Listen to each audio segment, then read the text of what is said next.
Hey guys, welcome back to Metal Mondays with Maiden. Today we're going to feature another three epic cassettes you may or may not be familiar with.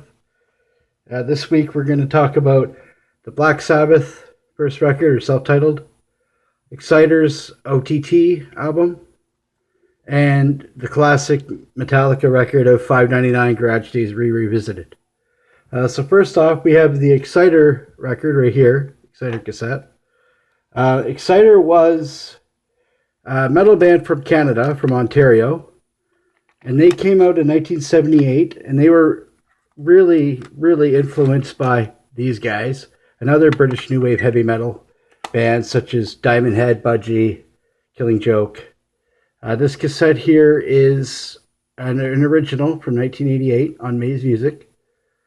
It features a really killer track, Screaming Bloody Murder, just one of my favorites. And Exciter was interesting because they were known as one of the first original big four bands of thrash metal.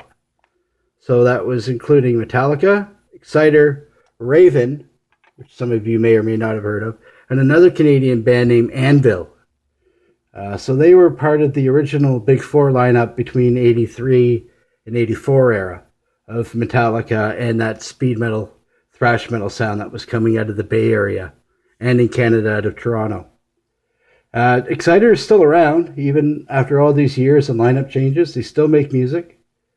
This was re-released in 2005 under the title Over the Top, but the original album just said Exciter on it.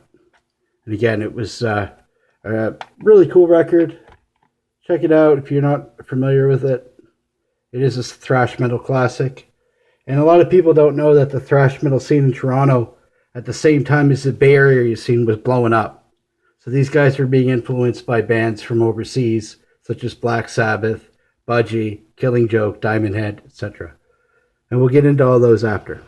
So next up, we have this record.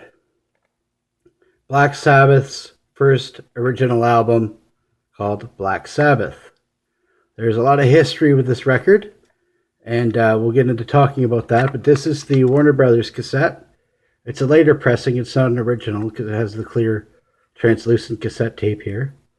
And this is distributed by Warner. Sabbath was under the Warner label in the UK, or in America and Canada. And they're on the Vertigo label in the UK. So let's go ahead and talk about this one a little bit. So this was their first major album. They recorded a single before this record called Evil Woman.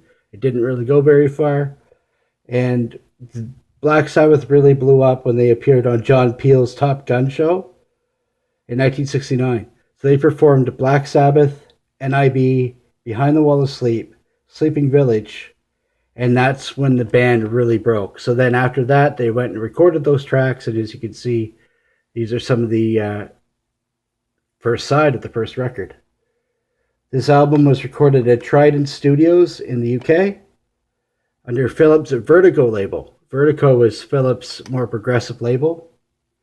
And they were not really that critically acclaimed until the second album that came out in 1970, which is Paranoid. So everybody is aware of the Paranoid record. That's really what broke Black Sabbath. They released and recorded Paranoid 4 months after this in 1970. And this record, some would argue, is the first real sound of heavy metal music coming out of the UK in the late 60s. There was another band that a lot of people don't know that was part of that scene, which was called Iron Claw. They were from Scotland. They were really cool. So they're one of my favorite bands, actually. And they influenced all kinds of bands, like Black Sabbath did. They influenced Diamond Head, Iron Maiden, Judas Priest, Killing Joke, Budgie, and a lot of the bands that came out of the UK in the late 70s. They were all huge fans of Black Sabbath. Black Sabbath also influenced the modern heavy metal genre of doom metal and sludge metal that's popular today with bands like Monolord, Sleep, and Ohm. And I'm a big doom metal guy. I love doom metal. It's one of my favorite genres. So that's an epic album. That's a must-have for everybody. If you're into speed and thrash metal from the early 80s, Exciter was the band. And that'll bring us up to our next one, which is this guy here. So this is the first album to feature Jason Newsted on bass after Cliff Burton had passed away in that tragic bus accident on the Master of Puppets tour. This is the Electro copy.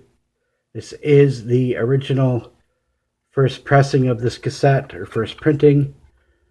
I'm using the term pressing like it's a vinyl record, but I am a vinyl guy. So this featured all kinds of British new wave heavy metal songs. Helpless, The Small Hours, The Wait, Crash Court and Brain Surgery, Last Caress and Green Hell from the Misfits. It was a double A side, so same track list on side A, same on side B. 5 songs. This album was recorded in 6 days, and it was recorded and mixed in a couple of different spots, actually. So the album was rehearsed and demoed in Lars's garage, hence the name Garage Days. It is considered a collector's item because it has been out of print since 1989 to 2018. And in 2018, they re-released it as a limited edition Record Store Day label release.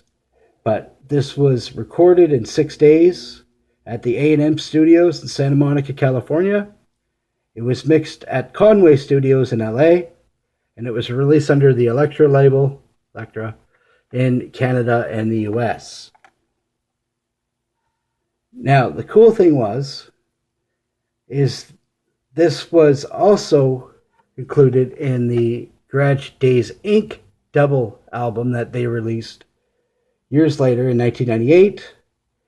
And they basically took the original faces, taped them over, and taped over the original bottom label, and that's where they came up with the cover art for the CD. And the CD had the original 5 songs.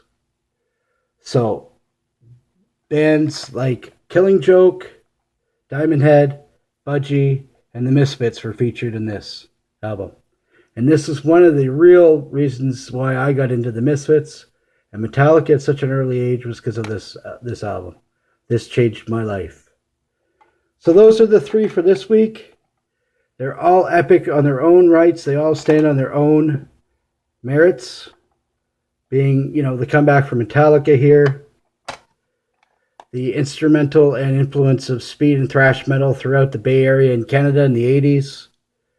And of course, one of the albums that started the genre of heavy metal, hard rock, doom metal, speed metal, and thrash, Black Sabbath's first eponymous album, Black Sabbath. So tune in next Monday. We'll go over 3 more albums. And with that said, thanks for watching. See you later. Have a great week.